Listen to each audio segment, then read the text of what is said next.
life, every day, late at night, not okay.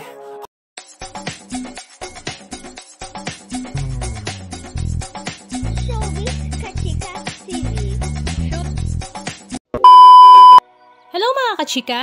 One proud mama nga ang peg ngayon ni Carla Estrada para nga sa kanyang anak na si Daniel Padilla, kung saan talaga namang usap-usapan nga ngayon sa social media ang inilabas ng Rolling Stone, kung saan si Daniel Padilla nga ang cover ng magazine for this month, May 2025.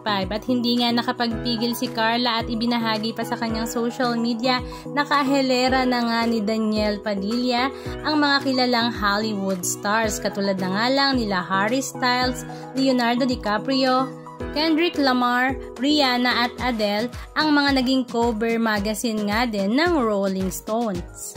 Kaya naman talaga namang napakaastig nga daw ni Supremo. Sabi nga ng mga fans, dahil napaka mapagkumbaba nga daw ni Daniel, kaya naman sunod-sunod nga ang mga blessings na dumarating sa kanya, at the same time with the guidance din ng kanyang mama na si Carla Estrada.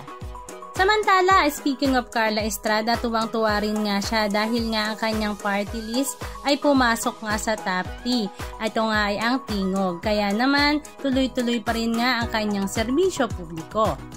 Mabalik naman tayo kay Daniel Padilla. Usap-usapan din nga ngayon sa social media na talaga namang close na nga daw si DJ sa kanyang contractor na si Ian Veneracion, kung saan winorkout din nga na magkaroon sila ng concert tour sa US at Canada. Sa darating na buwan nga, September 2025, ay magkakaroon nga ng US tour sila Contractor at Andres, kung saan ito nga ay kanilang first time concert na may pinamagatang The Tour. Ang kanilang mga fans ay talaga namang abang na sa September 2025 dahil excited na nga silang makita ang kanilang mga idolo. Available na din nga ang mga ticket sa mga gustong bumili. Halika at panoorin natin ang ilan sa mga video clips ganap na kanilang ibinahagi sa kanilang mga social media accounts.